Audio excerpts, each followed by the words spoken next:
Good morning, and welcome to your 5 a.m. cash flow mastery. And my dear friend, the topic for today is why trust is must and better than will. मतलब क्या हुआ? आज का topic है कि आप अपनी जिंदगी के अंदर ट्रस्ट क्यों बनाएं, ट्रस्ट रजिस्ट्रेशन क्यों करनी चाहिए। देखो, विल जो है, वसीयत, वो ठीक है। वो जिंदगी में जाने के बाद हमारे एसेट्स का बंटवारा कहाँ होगा, किसको होगा, किसको आपके द्वारा कमाई गई इनकम एसेट डिस्ट्रीब्यूट होंगे, उससे बेटर क्यों है।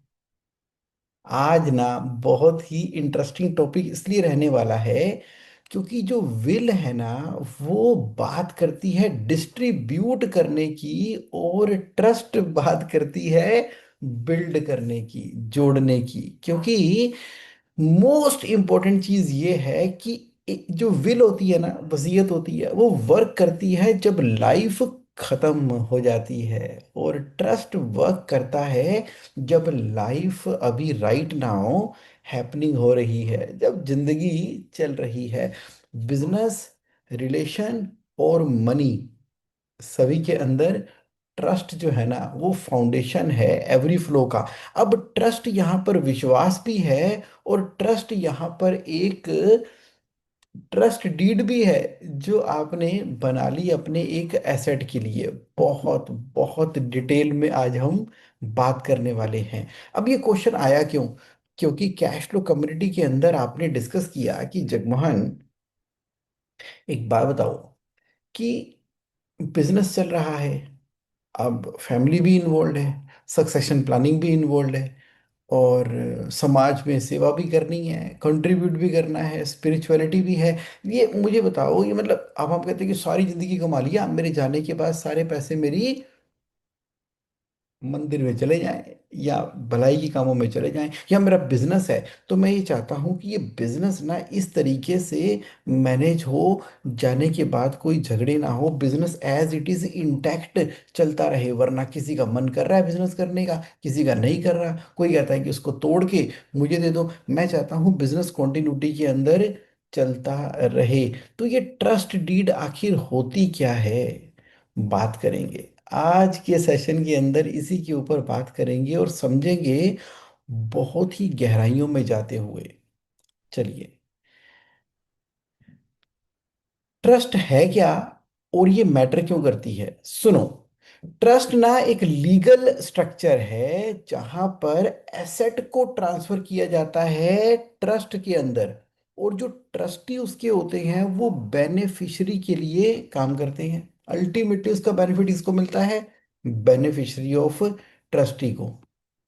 ये एक सिस्टम है, ये एक सिस्टम है ट्रस्ट बना देना, ट्रस्ट डीड को एग्जीक्यूट कर देना, जहां पर जो आपकी इंटेंशन है वो शब्दों में लिख दी जाती है, और इसमें आपके जिंदा रहते, यानी कि आपके होते हुए जब लाइफ हैपन हो रही है, आपके सामने सामने ही वो एसेट जो है वो ट्रस्ट डीड के अंदर ट्रांसफर हो गया, जबकि वो इररिवोकेबल ट्रस्ट डीड आपने एग्जीक्यूट की है, और उसके अंदर अपनी सारी की सारी इंटेंशन लिख दी कि अब इस एसेट के साथ में ऐसे ऐसे और वैसे होना चाहिए, और बिल्कुल उसी तरीके से वो एग्जीक्यूट होगा by the enforcement of law. तो कितनी तरह की ट्रस्ट होती हैं? पहला, प्राइवेट ट्रस्ट होती है। आज हम मोस्टली प्राइवेट ट्रस्ट की बात करने वाले हैं। प्राइवेट ट्रस्ट जो होती है वो फैमिली के लिए होती है, सक्सेशन के लिए होती है, एसेट को प्रोटेक्शन करने के लिए होती है, जिसकी हम बात करेंगे। इसके अलावा तो आपने ट्रस्ट का नाम सुना ही है ना, पब्लिक और चैरिटेबल ट्रस्ट भी होती हैं।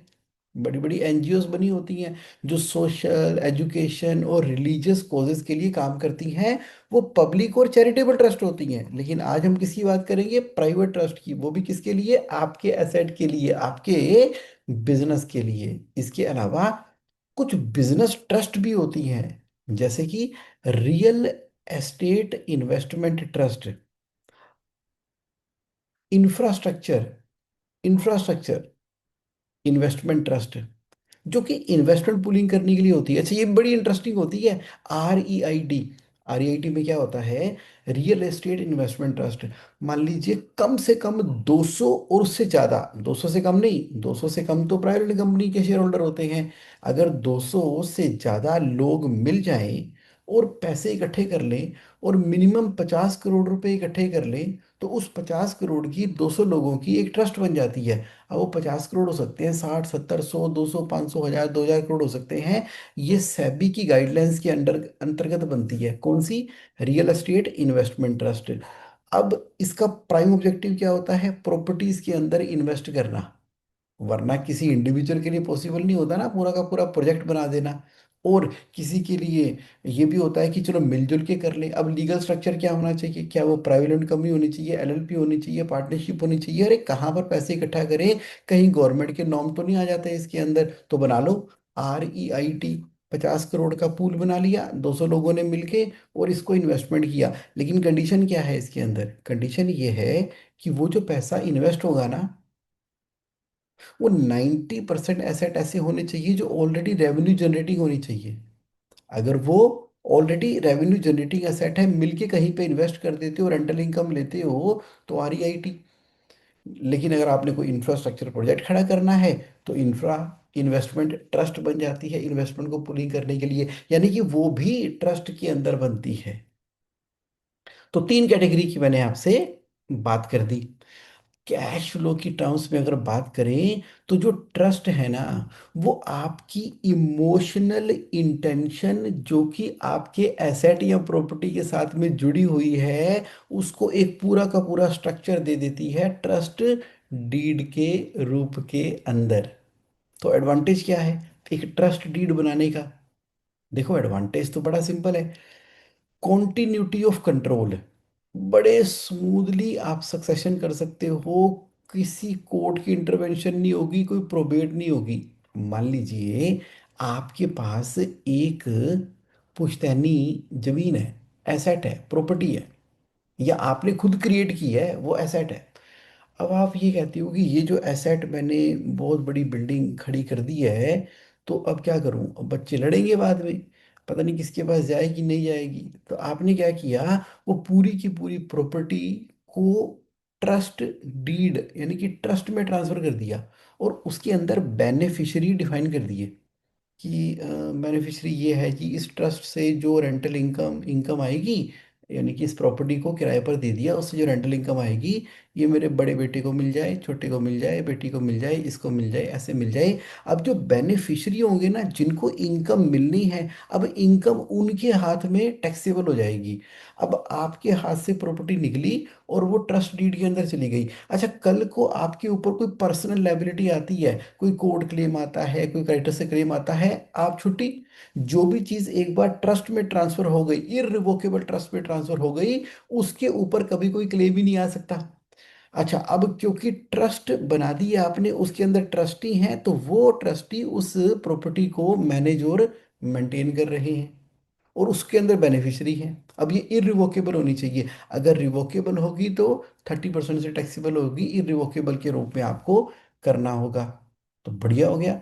तो एक एसेट जो आपको मालूम ही है कि जो परिवार में रहना चाहिए और लॉन्ग टर्म तक रहना चाहिए, और इसके ऊपर कोई आनाकानी ना हो, तो विल बना के वेट करने की क्या जरूरत है? अपने जीते जी ट्रस्ट बना के उस एसेट को ट्रस्ट डीड के द्वारा ट्रांसफर किया जा सकता है, और कंट्रोल पूरा का पूरा ट्रस्टीज के द्वारा आपके पास भी रहता है, क्योंकि आप तो हो ही ना।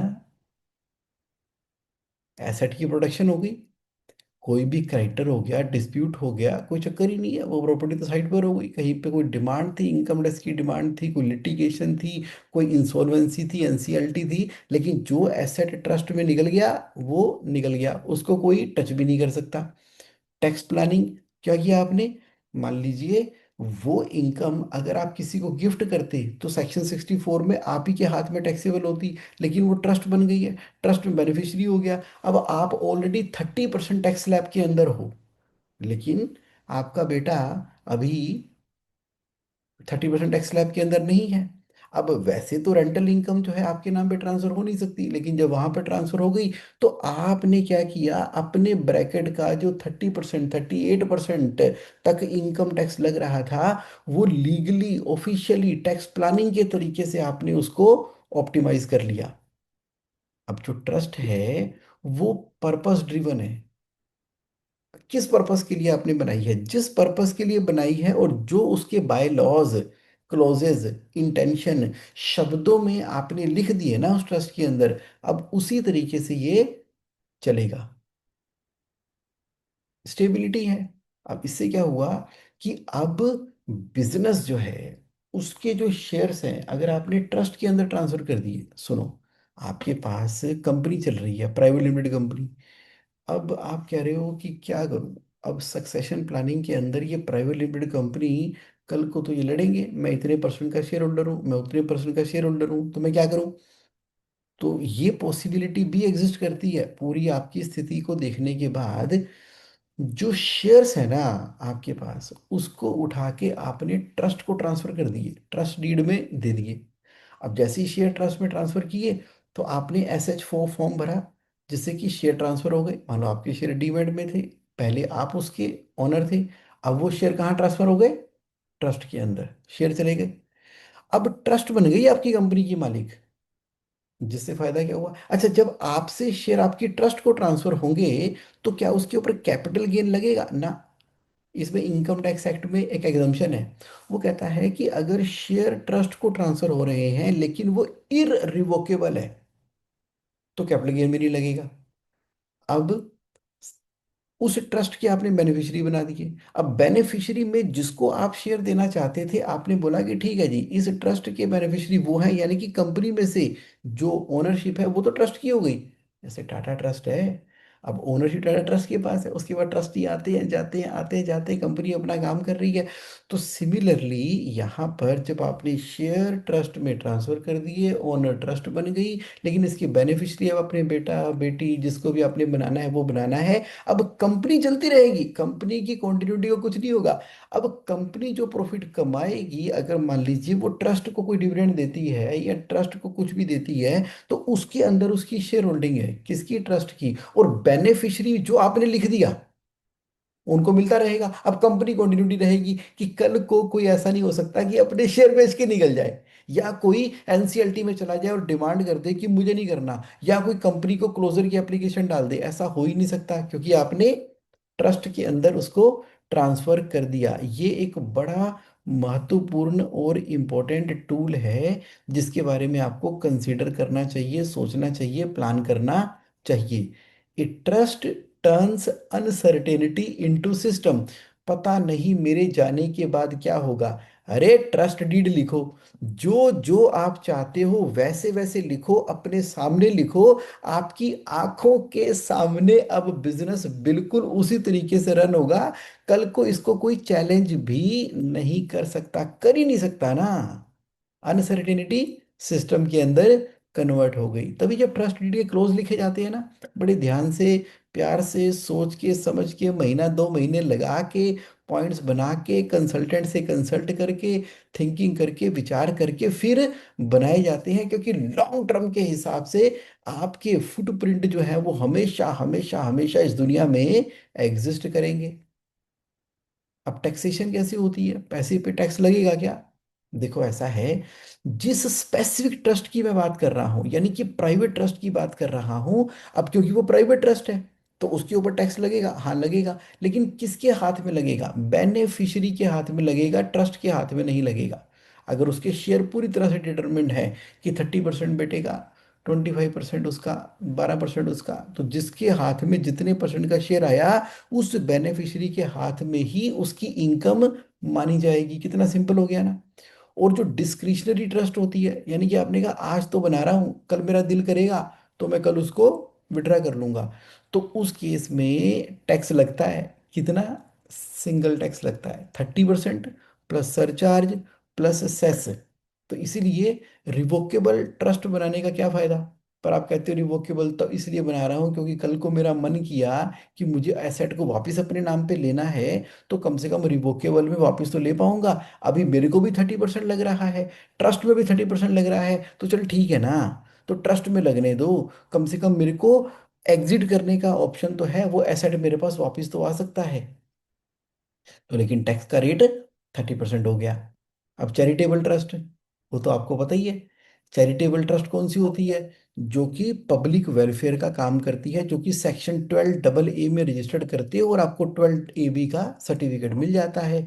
इसके अंदर 85% ऑफ द मनी जो आपकी ट्रस्ट के अंदर रिसीव होती है, उसको चैरिटेबल पर्पस के लिए इस्तेमाल होना ही होना है, पब्लिक वेलफेयर करने के लिए। और इस ट्रस्ट के अंदर डोनेशन भी ली जा सकती है। आप बनाओ ना, फाउंडेशन बनाओ अपनी, जैसे हमने बनाई है, JSA फाउंडेशन। अब जो भी हम पब्लिक वेलफेयर के काम करते हैं वो चैरिटेबल ट्रस्ट में करते हैं, क्योंकि मैं तो चार्टर्ड अकाउंटेंट हूँ, मेरे लिए रजिस्टर करना कोई बड़ी बात नहीं थी, मैंने तो कर दिया। ट्रस्ट बना दी, डीड बना दी, फर्स्ट क्लास काम कर दिया। भाई काम करेंगे तो तरीके से करेंगे, ऑर्गेनाइज करेंगे, लीगल करेंगे। आप भी बनाओ, जैसे टाटा फाउंडेशन है, रिलायंस फाउंडेशन है, ओगाया फाउंडेशन है। आप भी बनाओ अपनी फाउंडेशन, ताकि स्पिरिचुअल और चैरिटेबल जितने भी आपने काम करने हैं वो चैरिटेबल ट्रस्ट में करते चले जाओ। तो प्राइवेट कहाँ चली गई? स्पेसिफिक ट्रस्ट, जो कि बेनिफिशियल के हाथ में टैक्सेबल होती है। और जहाँ पे मन आपका डावाडोल है वहां पर डिस्क्रिशनरी ट्रस्ट बना दो। और जहां पर आपको पक्का पता है कि पब्लिक वेलफेयर के काम करने हैं, और उसको डाल दो चैरिटेबल ट्रस्ट के अंदर, इसके ऊपर टैक्स भी कोई नहीं लगना। बिजनेस इनकम की रिस्ट्रिक्शन आप लग जाती है अगर कोई पब्लिक पब्लिक चैरिटेबल ट्रस्ट है ना, तो उसमें बिजनेस नहीं कर सकते आप। तो करना ही क्यों है? करना ही क्यों है? उसके लिए एक प्रोसेस फॉलो करना पड़ता है, वो आप कर लेना, तो हो जाता है वो भी। बट क्लियर हो गया आपको?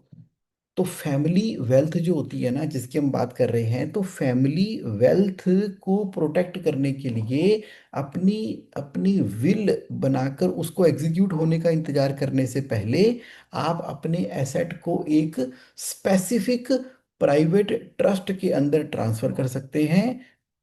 और चैरिटी करने के लिए आप चैरिटेबल ट्रस्ट बना सकते हैं, 80G और 12AA का बेनिफिट लेते हुए AB में सर्टिफिकेट मिल जाएगा। आप कह रहे हो ठीक है, करना क्या है? अरे जगमोहन भाई बताओ बताओ करना क्या है? एक एक करके स्टेप बाय स्टेप बताओ। देखो, पहला स्टेप, पहले तो पर्पस डिफाइन करो। अरे बनानी क्यों है ट्रस्ट डीड? आप कह रहे हो कि ना, एक प्रॉपर्टी है मेरे पास, वो गुड़गांव में है, बना ली है मैंने, अब उसका रेंटल आ रहा है, सारा परिवार खुश है, लेकिन मुझे डर है कि मेरा छोटा बेटा है ना, उसने ना ये प्रॉपर्टी बेच के सारे पैसे शेयरों में लगा देने हैं, सारा दिन शेयर शेयर करता रहता है। वो कह रहा है कि गेमिंग का बिजनेस शुरू करना है मुझे। मुझे पता है मेरे जाने के बाद ना कलेश मच जाना है, और मेरे जाने के बाद ना इन्होंने बस प्रॉपर्टी बेच बाच के ना स्वाह कर देनी है। मैं सारी उम्र मेहनत करता रहा, और इतना बड़ा मैंने अंपायर खड़ा किया गुड़गांव में, उसको बड़ी बड़ी MNC कंपनी को किराए पर दिया हुआ है, और इन्होंने क्या करना है, खराब कर देना है। तो मैं एक काम करता हूँ, इसको ना प्रोटेक्ट कर लेता हूँ, और पूरी की पूरी प्रॉपर्टी को उठा के ही ट्रस्ट में डाल देता हूँ। हाँ, यहाँ बेनिफिशियरी डिफाइन कर देता हूँ कि किसको कितना मिलता रहे, कम से कम शांति रहेगी। उसके रेंट का कुछ हिस्सा मैं ये भी बोल देता हूँ कि चैरिटी में भी चला जाए, ताकि कृपा पूरी बनी रहे। पता नहीं फैमिली को गिविंग और रिसीविंग का समझ आना है कि नहीं आना। तो गिविंग मैं चाहता हूँ होती रहे, होती रहे, होती रहे। जो भी आपने पर्पस डिफाइन किया, या आपने सोचा कि अपने बिजनेस के जो शेयर्स हैं, जो आपकी प्राइवेट लिमिटेड कंपनी है, उसके शेयर मैं ट्रस्ट में ट्रांसफर कर देता हूँ, जो भी आपका पर्पस है उसको डिफाइन कर लो। फिर नाम डिसाइड करो। अगर वो पब्लिक ट्रस्ट है तो जैसे JSA फाउंडेशन है, अगर वो प्राइवेट ट्रस्ट है तो उसका एक नाम डिसाइड करो। अब ट्रस्ट डीड लिखी जाएगी। कि ऑब्जेक्टिव क्या है, पहले शांति से आप बैठ के ना, कोई वकील की शुरू शुरू में जरूरत नहीं है। आप हो और आपकी तन्हाई, दोनों बैठो, और एक paper low, pencil low, thinking on paper करो, और ना अपनी लेमैन लैंग्वेज के अंदर, चाहे बुलेट पॉइंट के अंदर, हिंदी में, पंजाबी में, इंग्लिश में, उर्दू में, तमिल में, जो भाषा आपको समझ में आती है, बुलेट पॉइंट आते हैं, आराम से सुबह सुबह पार्क में बैठे बैठे आप लिखो कि भाई चाहते क्या हो, ऑब्जेक्टिव क्या है, क्यों कर रहे हो ऐसा। क्योंकि जब हम थिंकिंग ऑन पेपर करते हैं ना, जब हम लिखते हैं, तो हमें ना बड़ी क्लैरिटी होती है। तो कई बार ना हमने ऐसे ही पता नहीं क्या क्या अपने मन में ना सवाल बनाए होते हैं, लेकिन जब पेपर पे लिखना शुरू करते हैं, फिर मन में आता है कि यार जरूरत ही नहीं थी, ट्रस्ट डीड बनाने की। है, सिंपल है, कुछ नहीं करना, सब सही है। मैं कुछ ज्यादा ही कंट्रोल कर रहा हूँ, जीने दो सबको अपनी जिंदगी, जा सिमरन जा, जी ले अपनी जिंदगी। जब लिखना शुरू करते हो ना, तो आपको पूरी क्लैरिटी होती है। तो जब आपने अच्छे से लेमन लैंग्वेज के अंदर अपने ऑब्जेक्टिव लिख लिए, उसके बाद फिर एडवोकेट साहब को देना, वकील साहब को देना कि करना क्या है। अब अब उसको मैनेज भी तो करना होगा, ट्रस्ट को। अब ट्रस्टी जो होंगे, अच्छा, वो किस तरह से मैनेज करेंगे, जाने के बाद कैसे मैनेज करेंगे, उनके पास क्या पावर होगी, क्या वो कर सकते हैं, क्या नहीं कर सकते। जैसे आपने सुना होगा ना, पुराने जमाने फिल्में आती थी कि ये एसेट जो है, जब मेरा बेटा 18 साल का हो जाएगा तब उसको ट्रांसफर हो जाए, उससे पहले ही सारा का सारा पैसा ट्रस्ट में पड़ा रहे और मैं इसको ट्रस्टी अपॉइंट करता हूँ। होता था ना अनिल कपूर की फिल्मों में। ठीक है, याद आ गया आपको। उसी तरीके से अब आपने एक एक चीज को डिफाइन कर देनी है कि होना क्या है, फिर वकील साहब बाकी बता ही देंगे। और कौन ट्रस्टी होगा, जनरली लोग अपने लॉयर को, सीए को बना लेते हैं, डॉक्टर को ट्रस्टी बना लेते हैं, उनके ऊपर ट्रस्ट होता है ना, फेथ होता है। और उसके बाद उसको रजिस्टर जरूर करा लेना चाहिए, वरना वो चैलेंज हो जाती है। और अब ट्रस्ट का ना सेपरेट एक पैन नंबर भी मिल जाएगा, और ट्रस्ट का एक सेपरेट बैंक अकाउंट भी ओपन हो जाएगा। और अब अगर वो चैरिटेबल ट्रस्ट है तो भूलना मत उसको 12 AA में रजिस्टर्ड करना, नहीं तो पूरी की पूरी इनकम टैक्सेबल हो जाएगी। कहने के नाम पे आप चैरिटी के पैसे इकट्ठे कर लोगे, उस पर टैक्स लग जाएगा। अगर 12 AA में रजिस्टर्ड है ना, और तो 85% अगर उस पर्पज के लिए यूटिलाइज होती है तो टैक्स नहीं लगेगा। लोगों से डोनेशन लेते हो तो 80G की एलिजिबिलिटी भी आ जाएगी। और ट्रस्ट में क्या होता है, हर साल उसकी एक एनुअल रिटर्न फाइल करनी होती है पब्लिक ट्रस्ट के अंदर। जुगमन फायदा ही फायदा है कि कोई रिस्क भी है, कोई नुकसान भी है, बताता हूँ अभी। आप अगर स्पिरिचुअल फिलोसफिकल इंसाइट आपके अंदर आती है, तो उसके लिए मैं आपको एक बात बताता हूँ। आप देखो, आप देखो, भगवान ने अल्टीमेट ट्रस्ट क्रिएट की है। भगवान की ट्रस्ट पता क्या है? भगवान की ट्रस्ट है यूनिवर्स। ये मैं स्पिरिचुअल पॉइंट ऑफ व्यू दे रहा हूँ आपको। भगवान की ट्रस्ट क्या है? यूनिवर्स। अब देखा जाए तो उस यूनिवर्स में आप ट्रस्टी भी हो, क्योंकि you need to make a world better, you need to add value in life of people, तो आप ट्रस्टी भी हो गए। और बेनिफिशियरी भी हो, क्योंकि यूनिवर्स में आप भी तो एंजॉय कर रहे हो, आप भी हो उसकी क्रिएशन को पूरा भोगने वाले। तो मेरे दोस्तों, अब मैनेज करना है, what you receive is responsibly. तो यानी कि इस दुनिया में अगर आए हैं, तो जितना भगवान की बनाई हुई चमत्कारी दुनिया को हम भोग रहे हैं, उतना ही हमारा फर्ज बनता है कि इस दुनिया को, इस वर्ल्ड को बेटर बनाएं, नेक्स्ट लेवल के ऊपर लेकर जाएं। है ना एक डीप थॉट। सोचो, we don't own wealth, we only hold it in trust for next generation, ये याद रखना। इसका मतलब है कि आपने अपनी जिंदगी में चलते चलते चलते चलते जितनी कंपनियां बना ली, प्राइवेट लिमिटेड, एलएलपी, आपने जितने एसेट क्रिएट कर लिए, सब कुछ कर लिया, ऐसा है, ये आपने एक यूनिवर्स क्रिएट की है, उसको आप भोग भी रहे हो। और अब आपका फर्ज बनता है कि इसको अब नेक्स्ट लेवल के ऊपर देकर भी जाना है।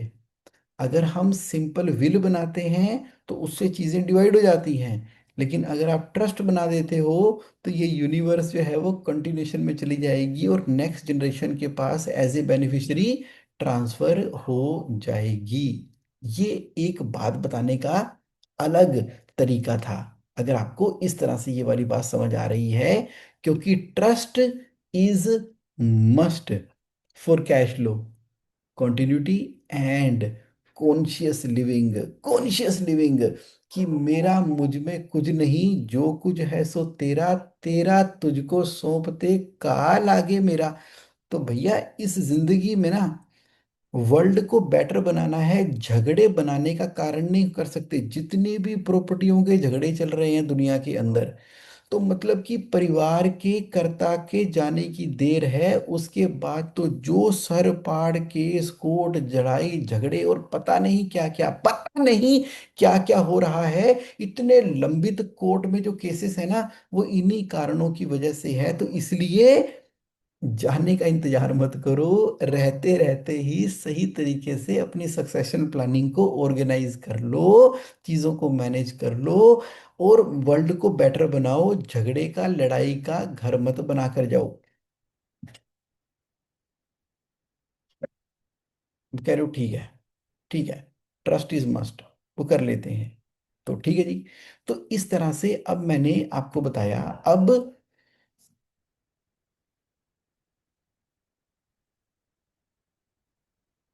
यहीं पर ही हमारा टॉपिक समाप्त होता है, क्योंकि आज ना मैं इस टॉपिक के अंदर आपको देना चाह रहा था ओवरऑल, ओवरऑल एक व्यू पॉइंट देना चाह रहा था। जो आप मुझे कह रहे थे ना कि जगमोहन, एक व्यू पॉइंट तो मिले।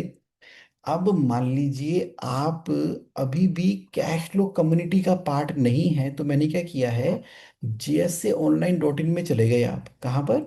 JSA online.in के अंदर। और यहाँ देखो राइट हैंड साइड पे बटन आ रहा है ना, ज्वाइन और कम्युनिटी। तो जैसे ही आप JSA online.in पे जाके ज्वाइन और कम्युनिटी पे क्लिक करेंगे और क्लिक हेयर टू ज्वाइन करेंगे, तो आप हमारे कैश फ्लो कम्युनिटी के व्हाट्सएप ग्रुप का पार्ट बन जाएंगे। अब मैंने सिंपल कर दिया। कैश फ्लो कम्युनिटी का पार्ट बनना आपके लिए कितना आसान हो गया ना, दोबारा बोल देता हूँ। कहाँ पर गए आप? JSA online.in के अंदर गए और ज्वाइन कैश फ्लो कम्युनिटी पे क्लिक कर दिया। बाकी ये जो cash flow help, cash flow mastery के टॉपिक आते हैं ना 5 AM के, ये आपके सामने पड़े हुए हैं, बिल्कुल सामने सामने। ये मैंने ना इसको सीरियल वाइज यहाँ पे ऑर्गेनाइज कर दिया है। तो आज तक जितने भी हमने कैश फ्लो मास्टरी के टॉपिक कवर किए हैं, एक के नीचे एक के नीचे एक के नीचे एक के नीचे ये टॉपिक आपको मिलते चले जाएंगे। आप अपने मनपसंद का टॉपिक सेलेक्ट करो और सुबह मॉर्निंग वॉक करते हुए ईयरफोन लगा के वो आप सुनते रहा करो, जिससे कि आपको बहुत बहुत आसानी हो जाएगी। तो कम्युनिटी ज्वाइन करने का तरीका भी आसान हो गया और 5 AM सुनने का तरीका भी आसान हो गया। अगर आप फाइनेंस और नॉन फाइनेंस सुनना चाहते थे तो उसके लिए भी सामने के सामने कर दिया। अब धीरे धीरे चीज़ों को हम इम्प्रोवाइज करते चले जा रहे हैं आपके बेनिफिट के लिए। ये सारी की सारी नॉलेज जो फ्रीली अवेलेबल है, ये यूनिवर्स ने दिया है, यूनिवर्स ने लिया है, तो वो देता जा रहा है और वही लेता चला जा रहा है। तो आप भी इसको कंज्यूम करो और लोगों में बांटो, ताकि एक एक फैमिली, एक एक बिजनेस जो है वो प्रॉफिटेबल है और कैश रिच है। तो जो लोग आज मेरे साथ लाइव हैं, तो बताओ जी, कैसा लगा आपको आज का टॉपिक?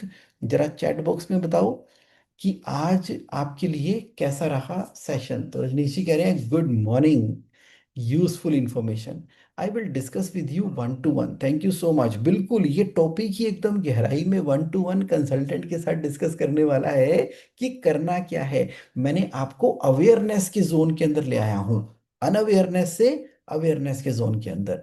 तो आगे उत्पल शर्मा जी साथ में हैं, वो कह रहे हैं कि ये मस्ट थॉट, स्ट्रेटेजिक प्लानिंग करना है इंस्टेड की क्राइसिस हैंडलिंग हो जाए। Rajneesh Virmani ji, good morning, fantastic, thank you for your encouragement. Rajneesh ji आपकी हौसला अफजाई से ना मन करता है बस ये सैटरडे का सेशन भी चलता रहे और कैश फ्लो के समिट भी चलते रहे। सुरेंद्र जी कह रहे हैं valuable insight, thank you for your live participation. अरे वाह, आज तो पीयूष गोयल जी भी हमारे साथ में हैं। गुड मॉर्निंग पीयूष जी, कैसे हैं आप? ग्रेट है जी, ग्रेट।